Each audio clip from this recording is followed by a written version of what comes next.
But my soul, no weak, overtime hours, supposed to pay if I could just wake up and step away. Back home, but the work got to do for people like me, people like you. If I could just wake up and it not be true, but it is. Oh, it is. Living in a new world. With an old dog.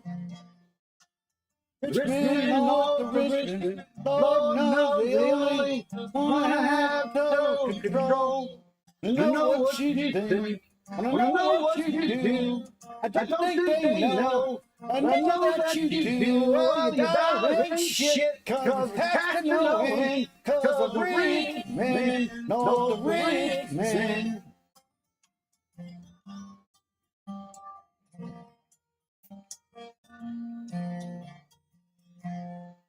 Politicians will look out for minors, not just minors on an island somewhere. Or you got folks in the street, and in the beat, you don't be milking welfare.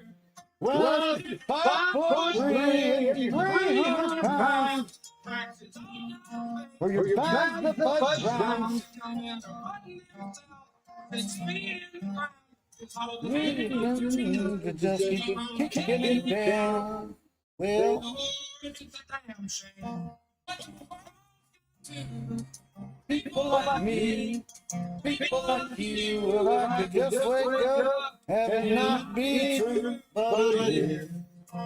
Oh, it is. World. With no dog. Bring up the rich, Lord knows they all wanna have total control. Know what you do, know what you do. I don't think they know, I know what you do. Well, your dollar ain't shit, cause tax to knowing, cause the rich man knows the rich man.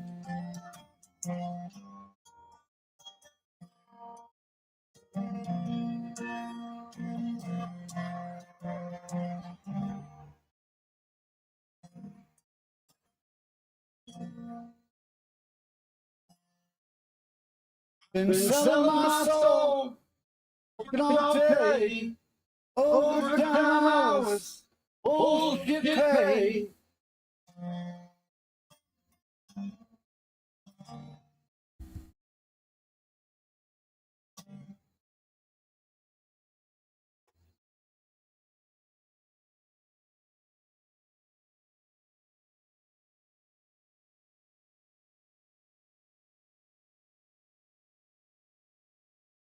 Even in the future out in Las Vegas. These are pulling out with their legs today. Tomato plant 40 feet tall and harvested. I can't remember the amount, but it was over 1,000 pounds. So I think we're getting closer to this type of event, this type of climate, and the world again being a very far different place, right? How can we support a dragon and these larger reptiles? Well, if you had again the density up, the oxygen up, it'd be much easier. Ancient city in Utah. An ancient city has been discovered in the southern part of the territory. Immense quantities of broken and burnt earthenware, adobe, bricks, crucibles, ruins of 2 miles long and 1 wide, remains of a temple covered in acre. Giant petrified creatures, huge creatures petrified. Look at this one. This lizard will fill 15 cars. Beast of prehistoric Utah is quarried from solid rock. The fifth boxcar loaded with part of a skeleton of a lizard started for the Carnegie Museum in Pittsburgh. It will fill 10 more cars, 84 feet long, quarried from and in block of solid rock. On and on and on. Again, if this is something you're interested in, I strongly recommend watching the episode. Or you can just read these threads. They're also in the description of these episodes. I'm going to do a few from Colorado. Again, we're in the Rockies, right? We're going into and around the American Southwest. Contained in a cave in the mountains near Colorado Springs, a remarkable cavern, pyramid. At the base, a skeleton of the most gigantic proportion. Around the waist, an iron band, brass chains. The other side, another skeleton, female, left to starve and die. Two giants were chained to a pyramid in a giant cave. Ancient Colorado, ruins of an ancient and once populous city, highly cultured in the light race, houses, corrals, towns, fortifications, ditches, pottery, drawings, writings, buildings of every size, the largest being 300 by 6,000 feet. The walls are ornamented.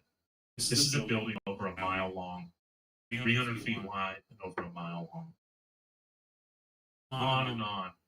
This is a story about the Baron arrested for stealing giants. I can't remember where he was from. I want to say Sweden or something along those lines. Baron Nordenskjöld was arrested in Colorado for stealing relics and giants and mummies and pottery. Interesting fossils in the Garden of the Gods, a reptile 117 feet long, exposed by rain, several hundred pounds of bones removed, another animal 10 feet long in the stomach of this monster, petrified nuts larger than a pint cup, a much milder climate. Yeah, this is that vapor canopy age. These are the kind of creatures that were living in it. Okay? Giant seeds. A nut as large as a pint cup. An animal 10 feet long in its stomach. A mound 100 feet high, standing in the valley of Laguna, found to be a giant building. Wonderful petrifactions in Colorado. Several large mounds, petrified coconut, much larger than normal. Others resembling fruits, seeds embedded within the crystal, shells found in a great variety and quantity, dozens of petrified sea turtles, and an immense ocean. Imagine, right, as the article stated, the previous article said that before the Rocky Mountains were there was a giant river, covered in populations, giant cities, and a tropical climate. This is what we're dealing with. Giant tropical fruit, giant coconuts, giant sea turtles of an unbelievable size. Yeah, again, if this type of material interests you, please check out my Anomalous America series. You can find a playlist on my channel. And lastly, we're going to go look at this book, this Subterraneous. Okay, this is from 1678. This is an incredible book. I will also have a link for this in the description, okay? Basically, this book goes on to say that every large mountain range in the world houses a giant subterranean lake. Every single one of them. And these lakes are absolutely humongous. And that these mountains are all hollow. Similar kind of to what we were just talking about there.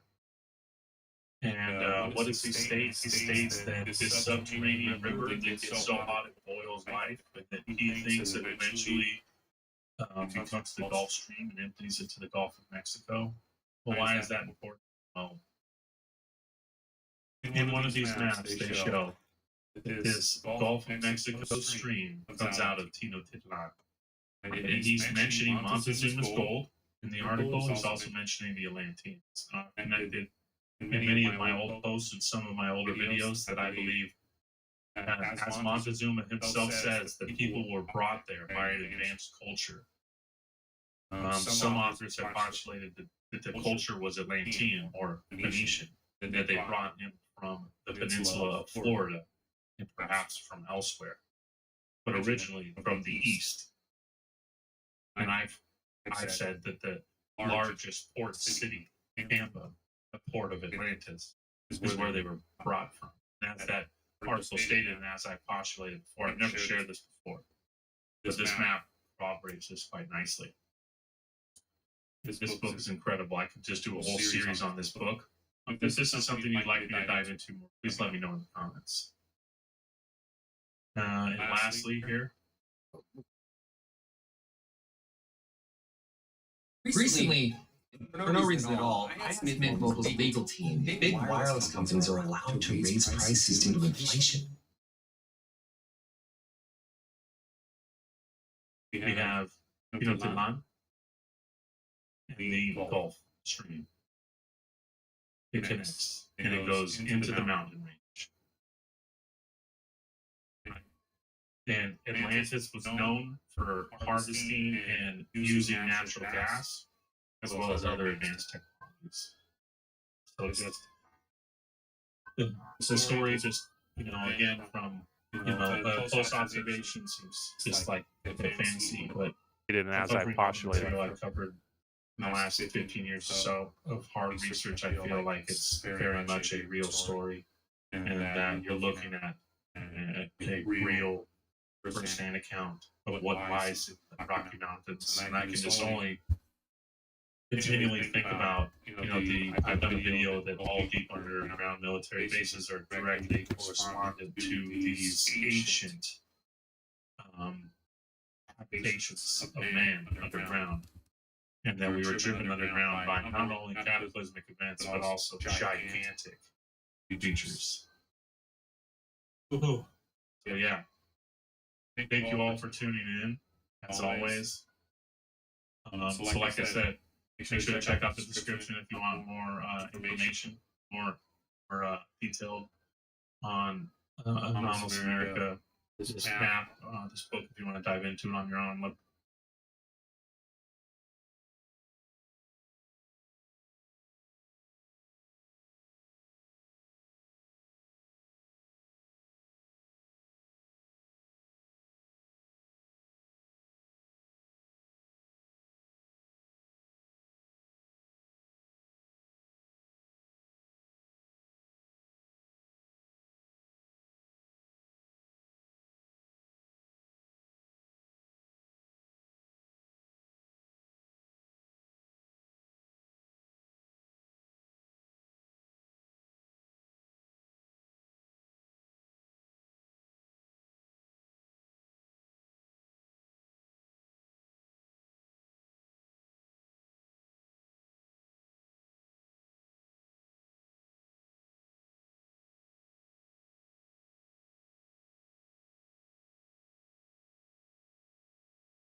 Oh shit, it's not even up yet. Damn it.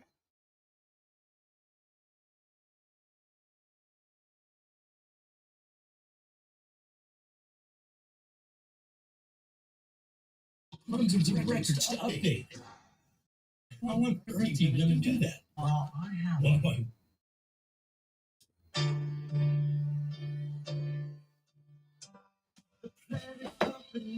Don't surely have a plan that clearly makes something beyond the realm of man. And it's your ability tested every level. It's just you. I find more you know the less you really do. That's true. You say it. Where would we be without TNT? Cause we love it, I do us just don't know what to be. Yeah, where would we be without TNT?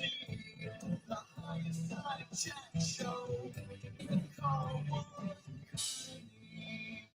The power of Christ compels you, people. From the Sunshine State, I'm Greg Carlwood, and if you think about current events today, in the labyrinth of lies and surplus of state-sponsored misdirections that plague nearly any topic, one must assume that dishonesty is not a new trait of the big machine, but part of its foundational ethos. Because knowledge is power, and it's quite obvious that nobody at the top wants to share that power. It seems that the further you go back, the fewer hands held that power. The higher their grip was on streams of information, and the harder it was to find a steady current of truth. Those who tried to get the word out were more easily dispatched, their works more easily destroyed, and their followers more easily disbanded. So what does that say about centuries of shaky foundational facts that shape our very understanding of the human story, our historical timeline, and the place we find ourselves today? Spoiler alert, it's not great. But fear not, dear listeners, as today marks the return of the man they call Analog. A man who dedicates much of his time to combing the old newspaper archives of early America, finding the rare instances of uncensored anomalous oddities, and stringing them together to try and reconstruct a more honest and accurate view of the times that came before, advanced cultures that have been erased from the record, suppressed technologies, and both men and beasts of exceptional size that seem to have been much more common than any academic historian today would admit.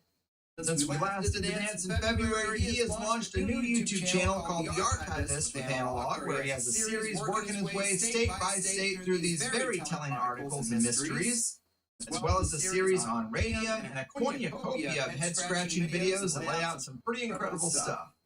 Bound to be a good time. Let's get it going. The anomalous article hunter, lost civilization seeker, and newspaper archivist extraordinaire Analog. Welcome back, man. Thanks, Greg. Another phenomenal intro. I appreciate it. I tried. And it's a pleasure to do this again. I'm pretty used to the general level of feedback an episode might get, but the one we did certainly seemed to get a bigger response than usual.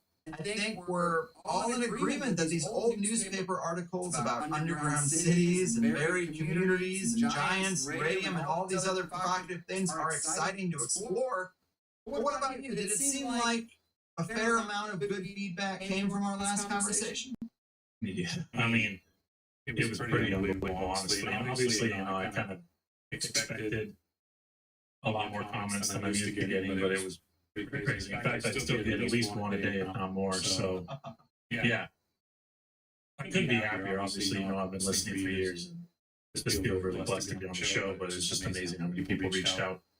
Right on, right on. I love to hear that. And I like to sometimes ask, just for the audience's sake, because I tend to tell them to go and thank the guests, because it just helps everything, and it's the reason why guests come here. And so when there's a chance for them to hear that they were actually heard, it's kind of nice. But I would also say that one of the only negative things that people said to me was that these old newspaper articles from the 1800s-ish to early 1900s are unreliable, and we're extrapolating too much from articles that were maybe written as fiction or fantasy just to sell papers. Maybe the journalistic standards were a little loose, though they certainly seem pretty loose today.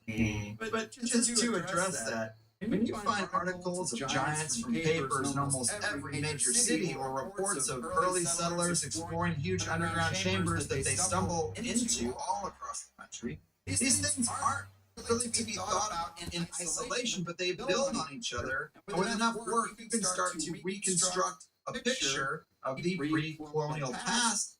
It's the consistency across the board that helps make them more credible, wouldn't you say? Yeah, absolutely. And I understand people's, opinions on that, but like with anything, any author or person that puts out material, if you're just treading into their material for the first time, it can be overwhelming. But I've been doing this for years, and with thousands of articles, thousands and thousands of articles now, and hundreds of giants. Ipfo carat tiernis immortalis capitalii honoribus long a digna femus, admit primus has mundi subterranei live tenebras, 5 umbras, ut in illis beta fimita. Tum sapienti carat, tum utilis ad omnia pete nabras latabulum fuum deus. Ad hunc mei penetrare peranti, ad efto beta fima tuae lus, ut mis has tenebras coliseum in bono lumen voltus tui. Remabor ego terri vifsira, and oftia tenebrofa videbo, utx illis in trophidis thefauros lucis erudiam _5. Templa fub templi and in Germania vidifti olim, and in Vaticano tuo nunc vides, ida voluti fub mundo. Damn. In Italian. Make it difficult.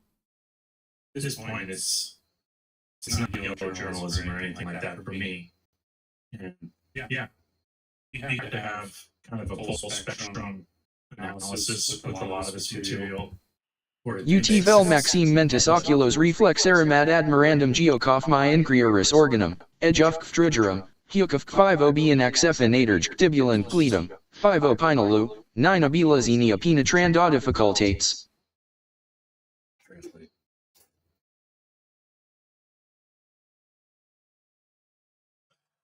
It's good. It's back. Loki Season 2 this Thursday.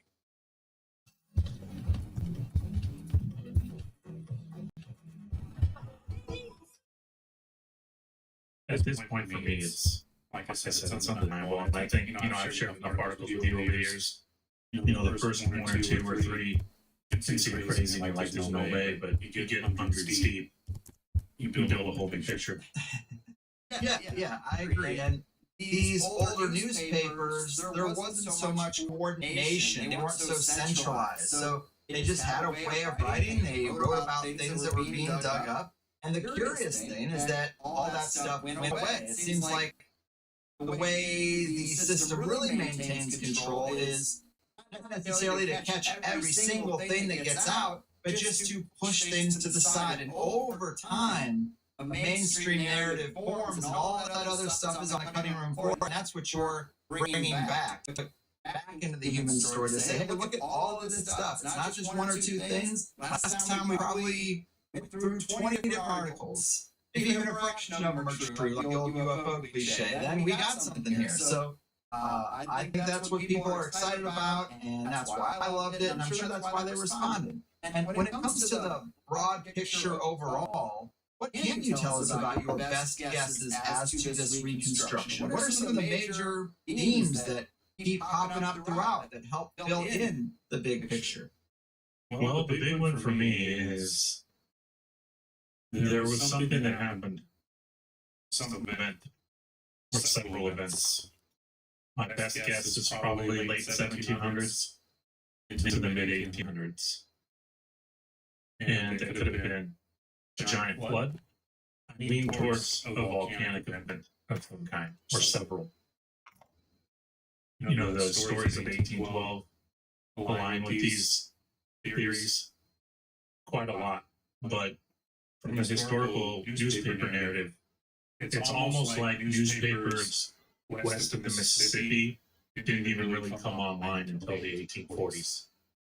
And, we talked a little bit on the last episode about trends and repopulating cities and stuff like that.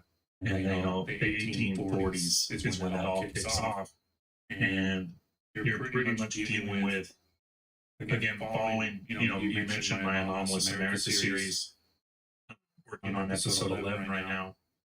And the underlying tone of every single one of those, from Alaska to episode 10 in Texas, is we're dealing with the entire American Southwest was buried in at least one, maybe two, maybe three events.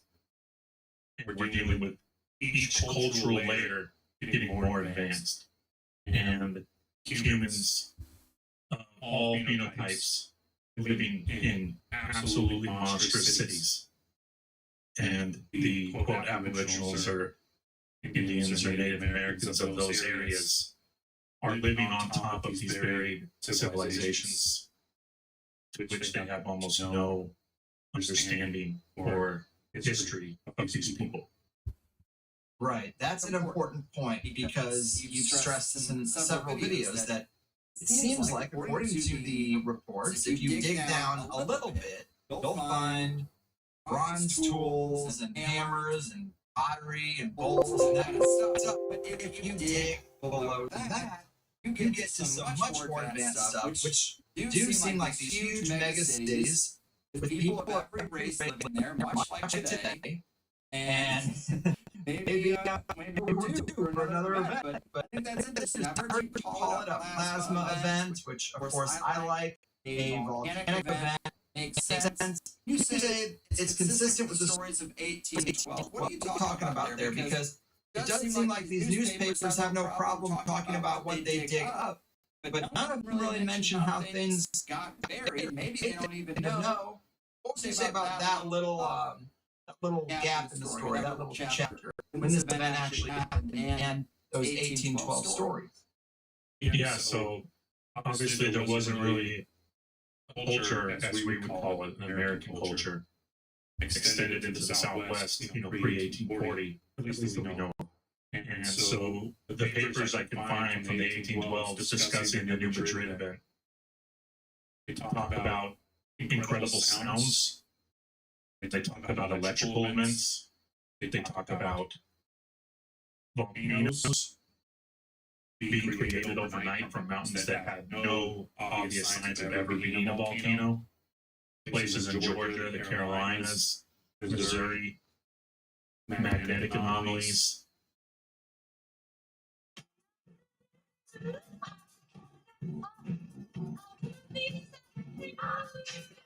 Really?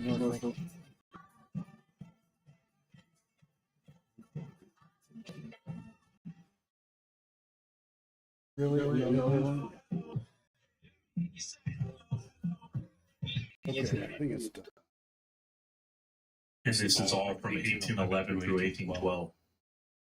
So I think when I discussed the plasma event, my biggest marker for that would be all the petrifactions. And, nowhere shows that more in the American Southwest, but I've found them in every state, and I've covered them now from Alaska all the way to Texas. And the petrified forest, again, talking about civilization buried on civilization, the petrified forests are a big marker for that. And they're finding trees that are 1,000 feet long or larger. And they're all turned into copper, opals, silver. I hypothesize, and I think we touched on this a little bit, that the mining industries of today are just organic material, which is kind of understood, but I'm talking on a titanic size scale. I've had petrified animals. I've tried to get petrified animals in every single state and cover them at least once, showing that not only do the petrifactions cover trees, but large reptiles, mammals. And radium ties in with this because radium was found in the petrified trees as well. So you have all this organic matter where when something's electrified or petrified by plasma discharge of some kind, the material can turn into all these, just about everything in the mineral kingdom. And this extends all the way to Mississippi, which is where I'm at now in Louisiana. So, plasma, and a plasma event, an electrical discharge event. Volcanoes, again, are directly related to radium as well. I've hypothesized that all volcanism and earthquakes and all of these mechanisms are related to radium. When radium breaks down organic matter underground, it creates a cavity. And these cavities will, through vacuum and movements, eventually be filled in or break open. And that'll cause us, a huge amount of basically melted space that's filled in seconds and minutes and creates massive earthquakes. And volcanism, again, is related to radium. This ties in with those who heard our second hour story, the underground Rockies and the river that I hypothesized, the Gulf Stream is created on an underground river that flows from Canada all the way through the Rocky Mountains into the Gulf, and it's heated by volcanic radiation action. That's a long answer, so yeah. No, that's great. And I did have a little bit to supplement that story we told in the second half. I figured we'd get into it in the second half just for consistency's sake. But what does it really mean for something to be petrified? I mean, I looked at the petrified forest, and they just kind of say fossilized. So your head just kind of thinks, oh, well, this is just even older than other stuff. But there is this little thread in the conspiracy world that gets way out there. I know you're on this thread now, but people will talk about the devil's backbone, the giant rock formation, and say that was an ancient tree that is as big as a mountain, basically, like a giant ancient redwood. And you look at it and you could see why someone would think that. And then you start to think, well, there's definitely a difference between rock and wood, right? I mean, geologists would know this, and tree experts would be able to look at this and say, yeah, not wood.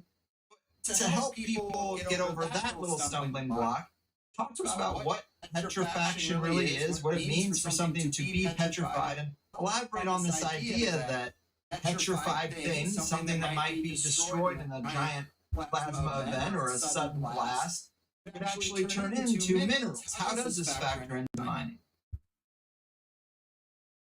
Jeff, the office. What should we get? Solid minerals? Yeah, that's because we're saving so much on our licensing fee. You said CRMs have to be expensive. So Soho CRM is a sensible price for a sensational software.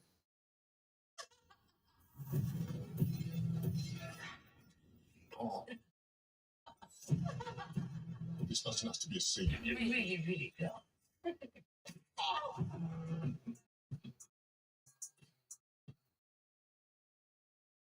Yeah, so that can be hard to get to wrap my mind around, but another thing I've been touching on in every single one of these state episodes is the idea that the world was tropical. And not so long ago, in Alaska, there's tons of evidence of this all over. They have tropical coral still in the water not far off the coast. Pyramids off the coast of Alaska. They found 21 pyramids off the coast of Alaska. But yeah, the tropical aspect ties into this. And, they want to stretch these giant creatures, reptiles, and these different ages back millions of years. And that's just absurd because they find human skeletons, California all the way to my next episode in Louisiana. They find human skeletons 2, 3, 4 layers deep.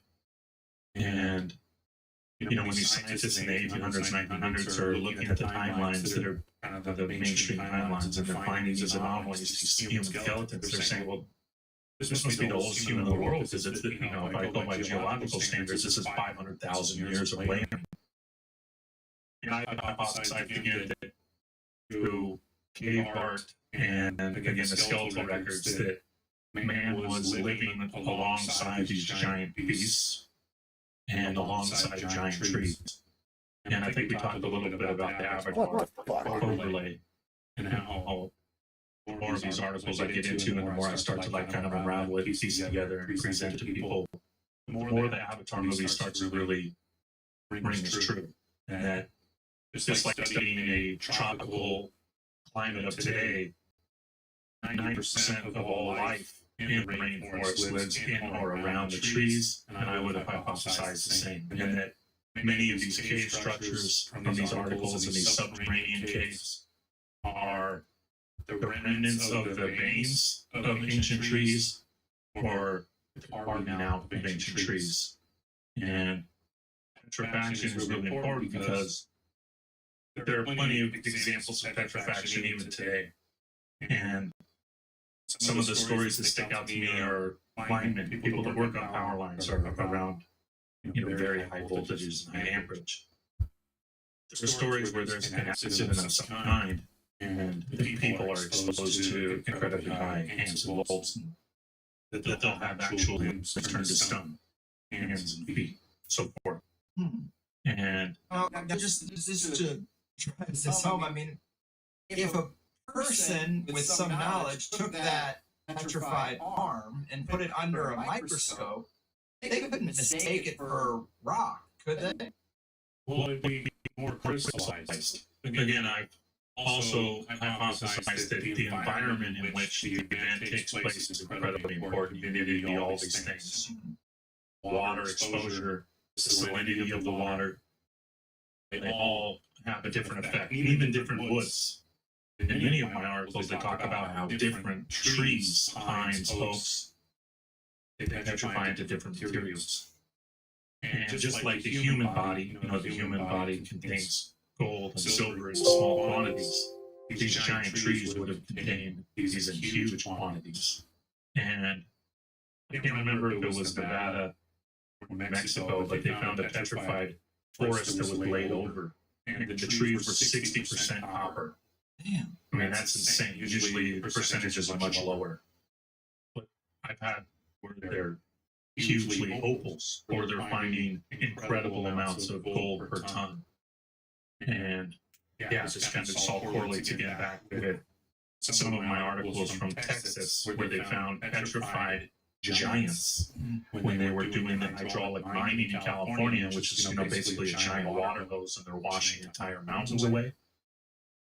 They were finding petrified giant skeletons, and they were turned into silver and gold and quartz. So I guess it's more possible than people realize. And your overall premise that we used to basically live with the megafauna, or that this all happened much more recently. We, like you said, we're told about the megafauna, the giant ground sloths, and all this kind of stuff, and it's thrown back hundreds of thousands or millions of years. Yet they find mammoths with green food still in their mouths that seem flash frozen, and that's something that might tie in. And to be fair, it isn't your job to completely solve every question in people's minds or fully reconstruct things. You're saying, look, I got these articles. You follow them state by state. There are some strange consistencies. There's petrifaction examples in every state. Yep. Seems like maybe the catalyst is the same. And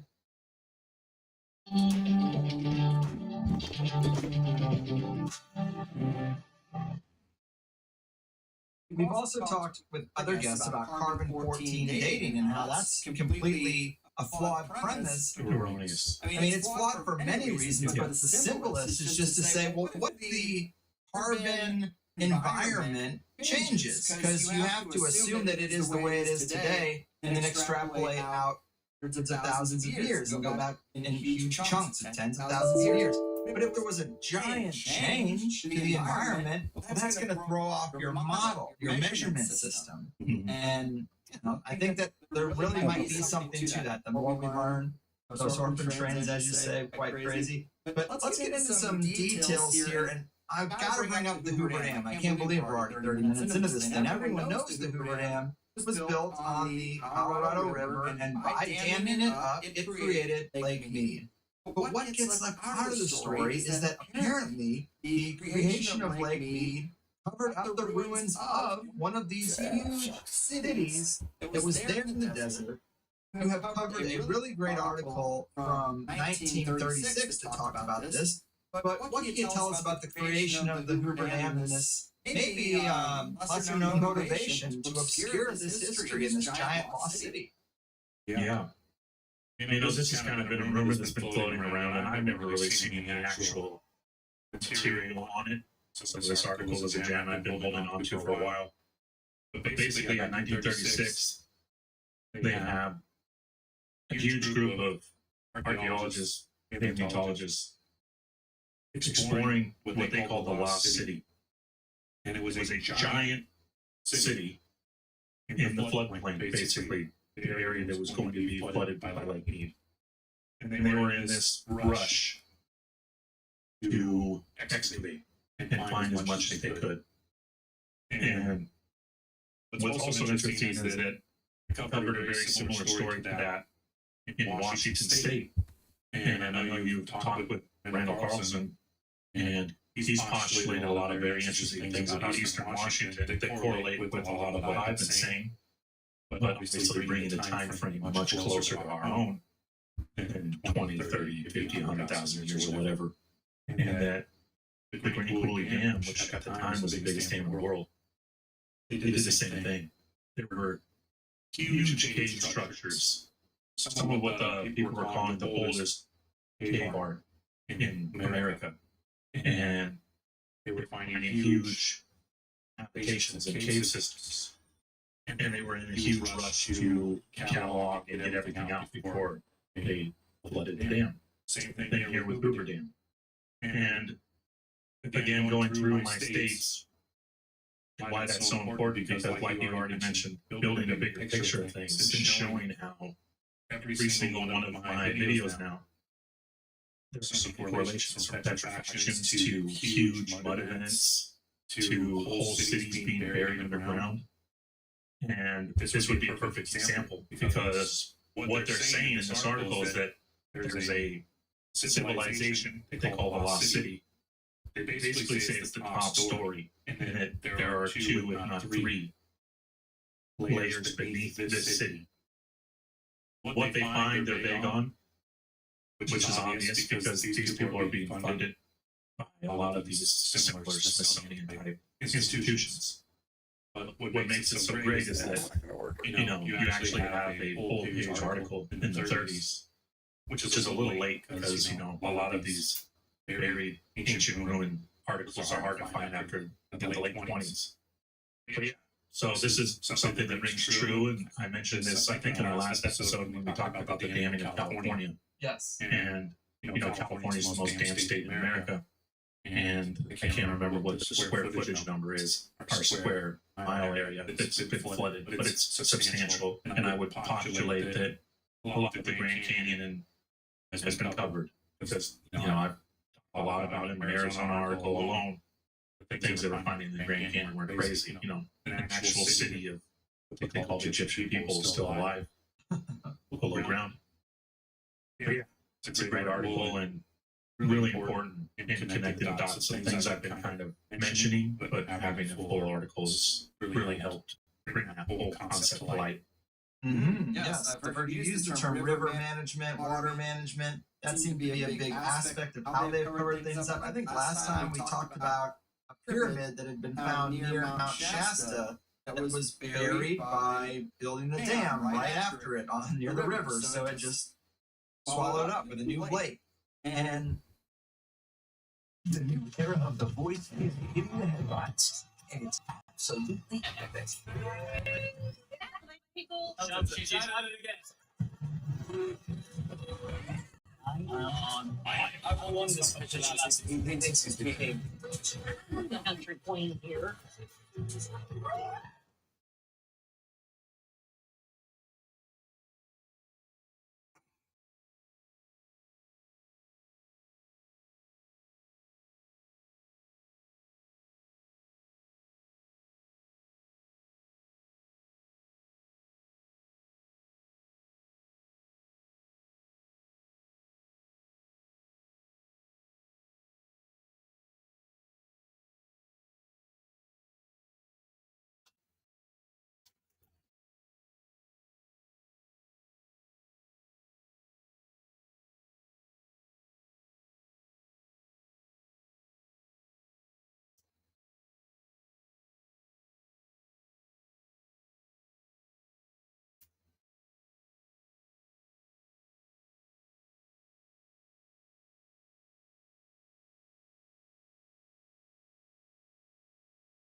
Damn it.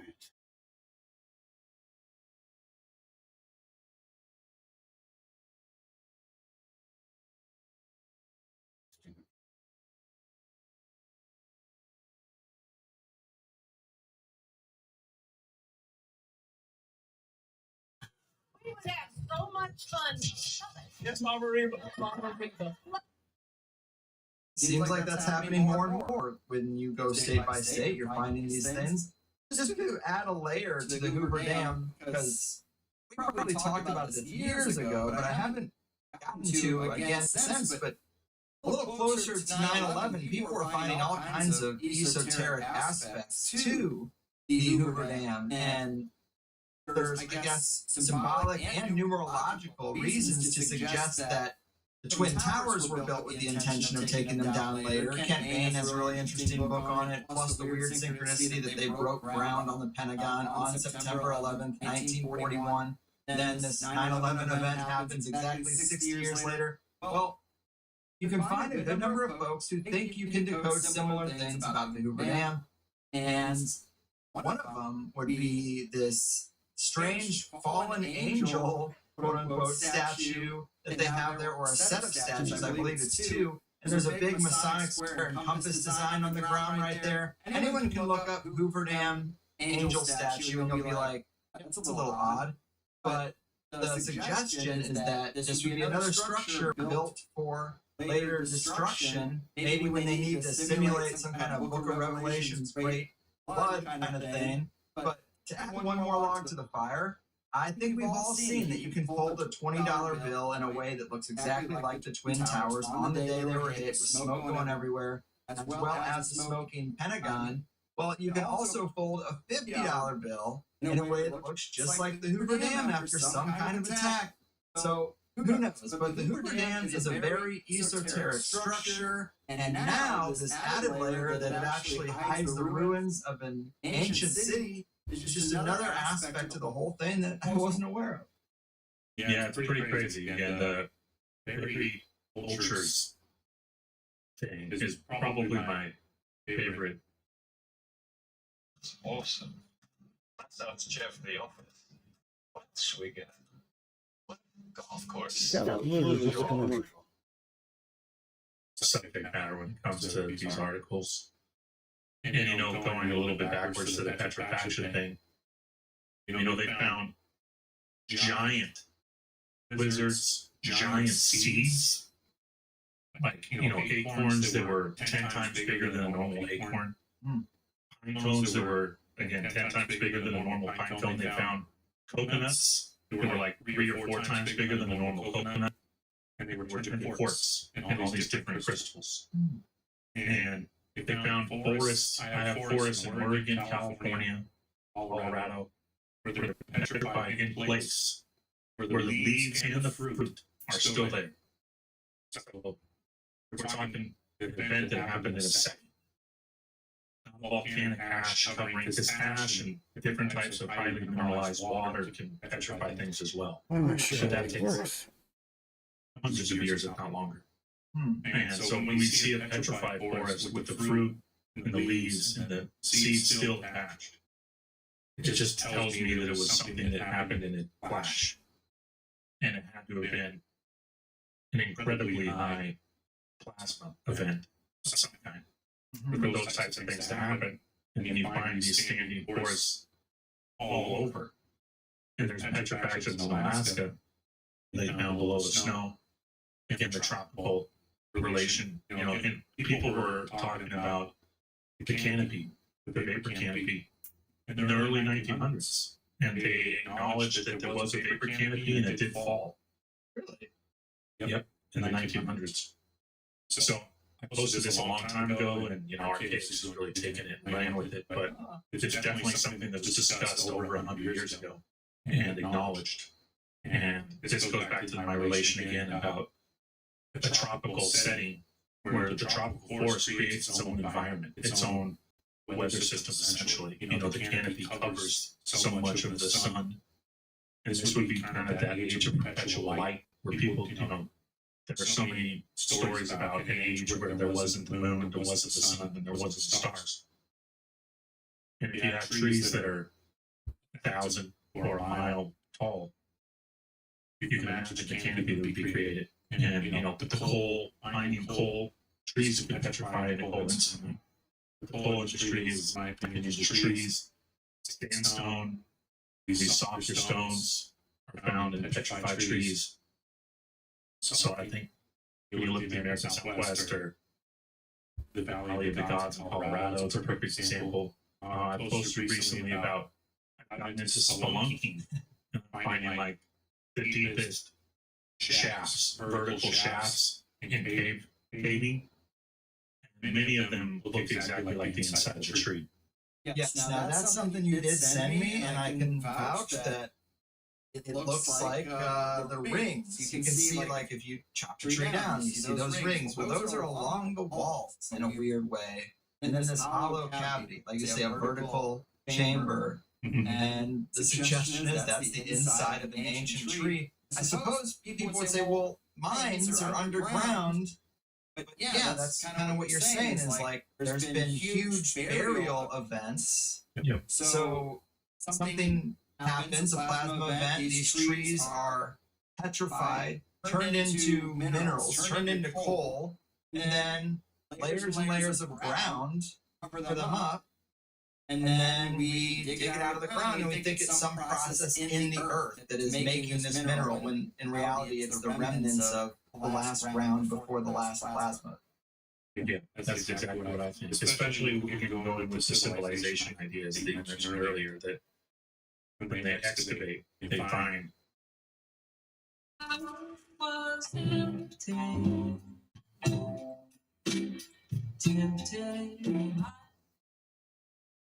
another civilization, and then another civilization, and then another one. I have articles all over the Mediterranean, all over the Gulf of Mexico, again, all the way from Alaska, where they, in Alaska they had that mountain. There was an earthquake sometime, and the mountain washed away, and they found a Grecian city in the mountain. Tropical animals, tropical plants, all through all of my states now, and much closer again to the surface than we're told. These things aren't buried 1,000 feet down under millions of years of ecology. They're events that happen sometimes in an instant, and then we're covered by following events. Because you can imagine a plasma event, an electrical event, when there's a lot of, again, going back to the 1812 New Madrid anomalies, there was a ton of electrical phenomenon. What's the green lights in the sky and space in Alaska? Oh, the Aurora Borealis. The aurora was seen all the way in the Gulf from 1811 through 1812. And people talked about hearing thunder and lightning but not seeing, and then volcanoes mounted to becoming volcanoes. And these electrical events kick off the volcanic events. I think they're very much related, as above, so below kind of thing. And when you look at it, kind of an anode cathode system, lightning shows you how the ground and the sky are connected to the ether.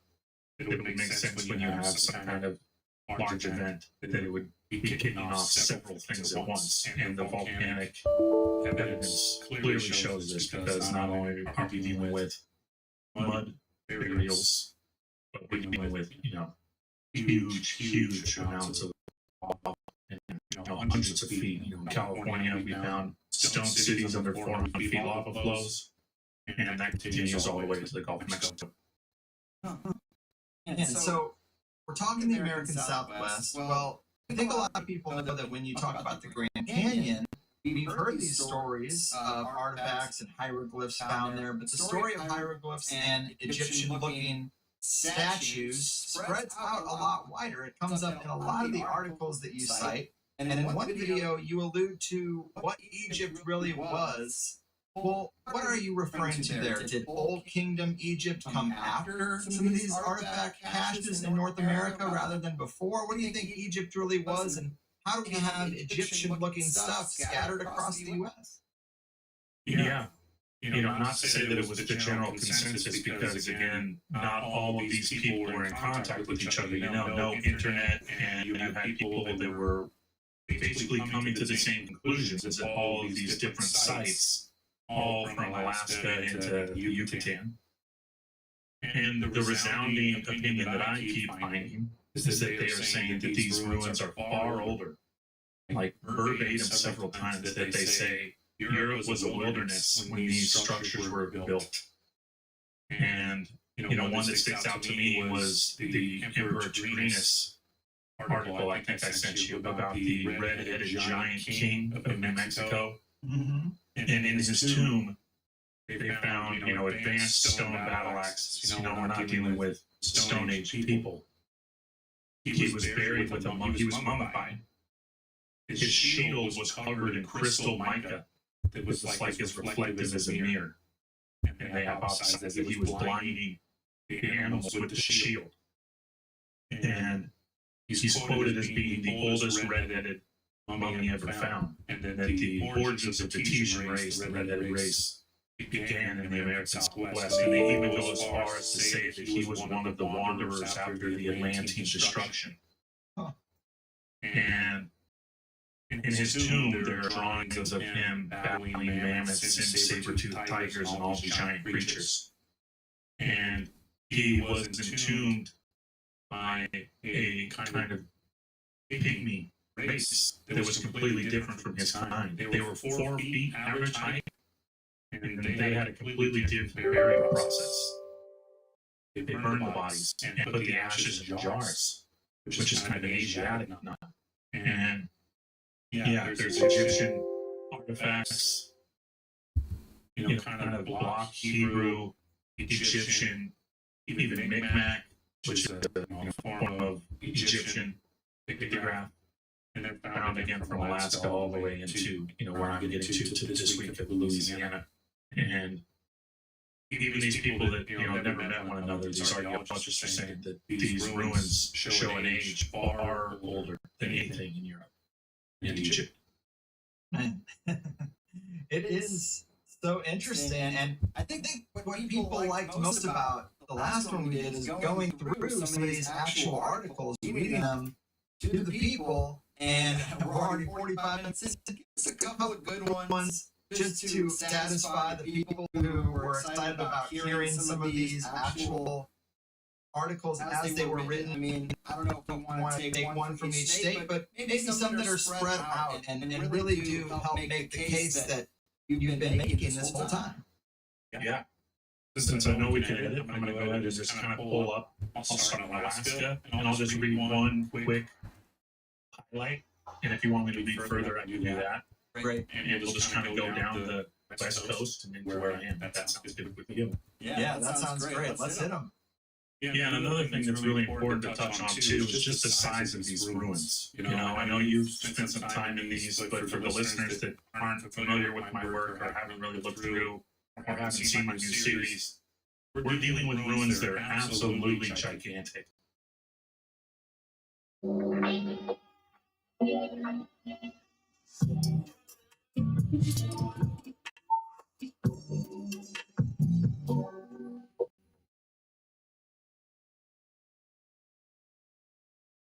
Your leaf is crafted in a variety of flavors that'll make you say, enjoy juicy peach, zesty lemon, or ripe raspberry without any artificial flavors.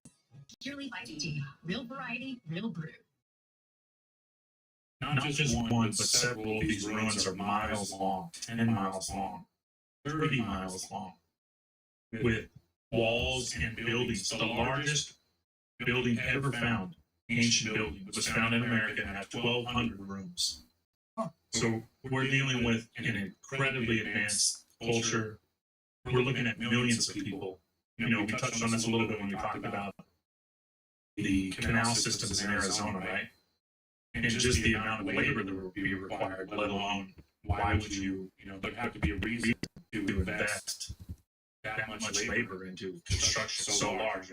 There's thousands of miles, 1,000+ miles of canals, and it's terracotta, cobblestone canals. It's incredibly advanced, not just dug out pits. And we're dealing with, the canals supporting millions of people. This kind of touches on the tropical, these people weren't just living in a 130-degree desert. Right. Well, the desert came after these cultures. And in the desert, again, sand is found in huge quantities of petrifaction, silica.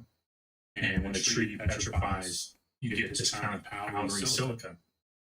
So, again, another correlation for me is that these deserts are areas where huge events, plasma events happen, and probably disintegrated large organic structures, which I can only believe would be trees. Yeah. It makes me think of that little head scratcher they used to talk about back in the day, that the Sahara has a layer of glass under it. And then people used to speculate about a giant ancient atom bomb. That's where we were at the time, trying to reverse engineer what that could have been. That could be a natural cataclysmic plasma event that causes a layer of glass, like it melts it down to such a high degree that that's how it appears. And as we've driven across the American Southwest, God, it does look like a bomb went off. I mean, it's so empty and just vast. It really makes you aware that when these people talk about a overpopulation problem, no, there's nobody